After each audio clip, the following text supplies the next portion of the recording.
Come on, it's the new year. It's the 1st of January 2019. 19.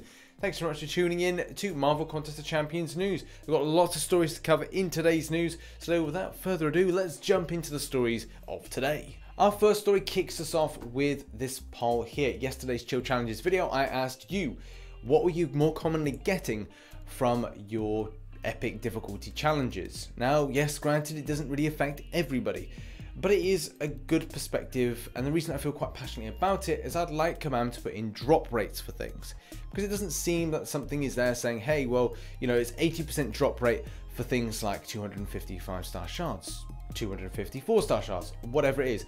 The least thing that you could get, is it high common value of getting there? Is it least common? Is it like 0.1% to get the higher 5-star shards of 2500 variety? It would just be nice to have that idea. So that's the reason that I did the poll, and it seems like the community did seem to get more commonly the lower amount of shards when they opened up their chests. Our second story brings us in game and looking at the new catalyst kind of card things, which do have some sort of value to them, but they're not, I think, what people want. The signature stone one, which is the 4-star one there, we've been here before, guys. When we did the Scarlet Witch thing, Scarlet Witch was going to be like the all-powerful champion. Same with Doctor Strange, ranking him up exponentially. And then we had the 12.0 hit, and those champions became utterly worthless when people had invested a lot of money into getting them up to 99. And yes, okay, Kabam can change the game as and per their will to reflect the meta, but hey, when the meta changes and then those champions are not then changed to reflect that change, then you go, right, well, what was the actual point? Either way, the go-to offer is the one on the far left, but I'm feeling because we've had such a massive blowout on funds over December, are people likely to spend on this and go, yeah, hey, is this of value? And the answer would probably be a resounding no. Maybe it's best to save your money for some better offers coming in the future. And I like those ones. If you're buying units, you're then getting some added extras to it. Christmas Day, Cyber Monday, 4th of July offers are usually the best time of year to spend, and I will probably be doing that. I mean, December's great because you've got the gifting event, so if you're doing the gifting with the unit spend, and you're probably best off, as I've learned this year, buy on Christmas Day and not any other time. You're probably going to take home a lot more for your grind. All this other stuff that you get in with this offer, you can probably grind out for free in a good amount of time as well. So it's for those that have patience. Next story, and it's bloody well back again, isn't it? This puzzle. Oh man. Now the first thing I said to myself, like I was looking on Instagram and I thought I saw the puzzle and I went, oh, that's right, they've just put the updated thing and like the stuff that I know about. And then I got to looking going, oh, there's new ones. Great. That means I've got to do another bloody video. And then I went on Twitter and a couple of people messaged me going, oh, I guess you've got to do another video now. And it's like, yep, yeah, I've got to do another video. Probably have to change what I researched before. In any case, they're still fun though. It's nice to kind of go back and look at different comic book characters and look at kind of logical fits and Kabam's illogical fits, which then you have to kind of go, oh, yeah, so it could be that. So I'm quite excited by this as to what champions there. So I'll probably expect the video, if not tomorrow, then it will probably be the day after, based on the fact that, you know, I've got to do a bit of research and think logically and think illogically at the same time. I have to do some proper Sherlock Holmes shit for this, I think. Our next story up is focused on Arnie2. He's another Marvel Contest of Champions YouTuber. And, you know, I read up this and, you know, I've had problems with Kabam as well as like server issues in the past. But, you know, this story, and I hear a lot of this and a lot of people in the comment section do agree with Arnie on the subject. In that they're battling off really hard on Alliance Wars, which as we know is incredibly competitive. To give a death to the enemy or a kind of a kill count is seen and is frowned upon the higher up Alliance that you go in more difficulty tiers in Alliance Wars. Now, he was fighting against a Blade. He then won the fight, as we can now see, but the connection issues went on. He then went and checked his kind of browser, went to try to get to the forum, and it did connect through, and it did seem that everything was fine, so it didn't seem that there was any connection issues his end. But what is incredibly frustrating is understanding the link between Kabam and also the link between, you know, servers. Is this a case this is Kabam's problems? Is this a case that there is a server issue in conjunction? The problem is, when you create a really competitive game like Marvel Contest of Champions, it is largely dependent on that connection being as strong as possible. And the same thing happens with any other competitive game. If you get any kind of like lag when you're trying to do some competitive Fortnite or competitive World of Tanks or any other game whatsoever, and it's reflective of bad server connection, you are then accountable for whatever failure that happens. And it's just that I do feel for him in this case. If you've experienced any kind of server and connection issues, please go to the link in the forum and make sure to have your say. And also at the same time, you know, support Arnie going to the video. The link is in the description. Our next story is talking about the January calendar. Now, this is a lot better than I was expecting. And it does seem to be a kind of a normal thing with Kabam. Like, whilst everything goes into the winter month and everyone's at home kind of grinding out on the game, it's cold, no one wants to go outside, that they're then giving off some decent stuff that makes you kind of more interested and hooked around the game. Very smart thinking. Back in December, I wasn't overly happy with the fact that we had the December 25th question mark reward, which then turned out to be gifting crystals, only for Kabam to then go, oh right, yes, well, we planned to put something out that was a lot better, but you know, let people feel negatively and annoyed about it. Good PR spin, by the way, Kabam. That was very smart of you. But what do I think about this? Like I said, I think that it's great. Another tier 2 alpha is going to be added in. We've then got some load of 5-star shards this month, which does make me feel, you know, really kind of good. But this is the point in time where you want to be keeping people hooked and interested around the game. It's December, great amount of server activity. Everyone wants to grind out the game.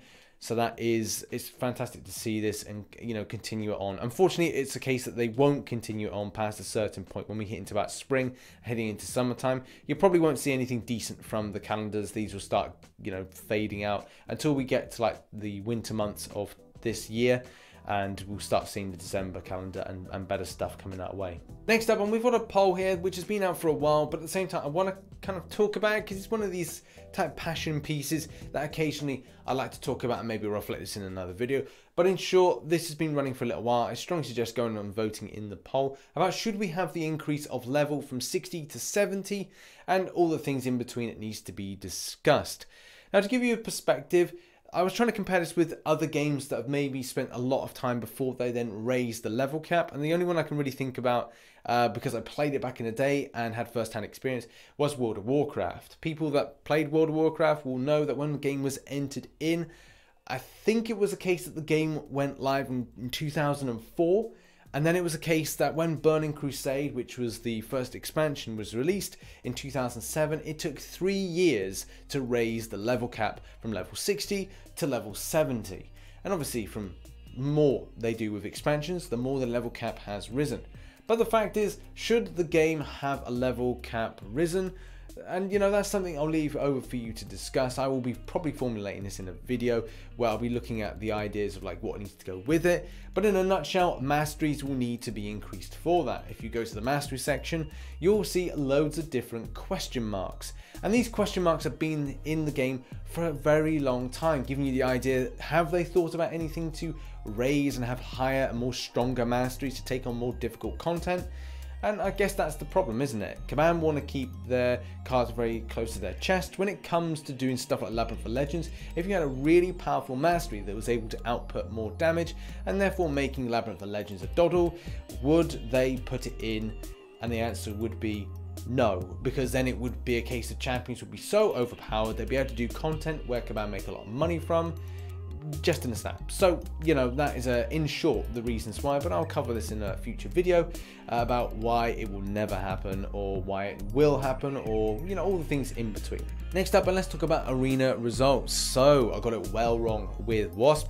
He went for 2.3 mil and not this 3.3 mil that I said. So yeah, sorry about that, I got that completely wrong. So I think she'll probably go for about 2.5 mil, so that seems pretty logical with that. In the middle, yeah, I think you'll be fine if you kind of grind out about the same with 7.1 mil for the 4-star. And then if you're looking for a cheeky top 10 finish, which is what I've been trying to do, and I think there's a typo. I'm pretty certain you get 4,000 5-star shards a time, which is pretty good because I'm looking to net myself about 8,000 5-star shards. So, you know, happy days with that, especially with 2 4-star reflective crystals. You know, that's going to be fantastic. And obviously, if you're going for the 5-star, 37.2 mil, and I do think that will be around about the same, if not 40 mil, to be completely safe. I was a little bit way off with 50 or 60 mil when I did the prediction last week. But again, you don't know how people are grinding out over the Christmas holidays. Next up, and there's a poll going that's on the forum about what people would like to see in 2019. There's a good load of like nice things that people would like to see. Dimensional rifts, though I must admit rifts have been terribly unlucky for players. So I don't overly see a great need for them. I like a store-based thing. I think I've said about this in previous video, like a store, like we did with Valor Store. We had the scrapyard, which is kind of like a store-ish thing. You open up by a certain scrap, and you go to different types of objects to pick them up. You know, something like that. Infinity Dust Store. You know, I'd love one of those coming back in. I suspect we will get that one at one point this year.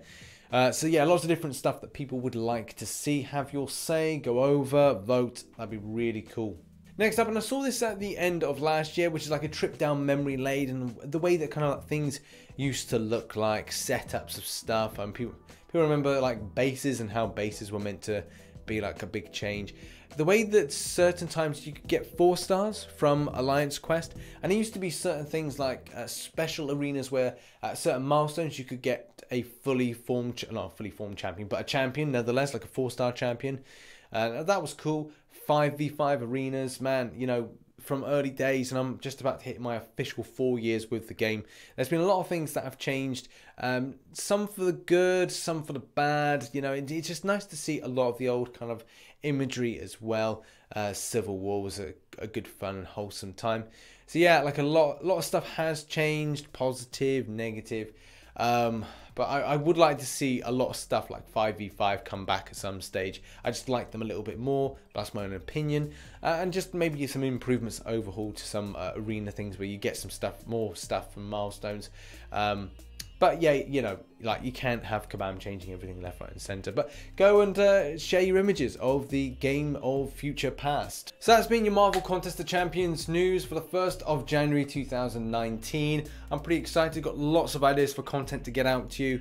And obviously I've done a Stark Spidey video out today, which was a really nice attempt at Red Hulk with you know, a few mistakes, but hey, ultimately got him smacked down, and that's the main thing, hit the smack down.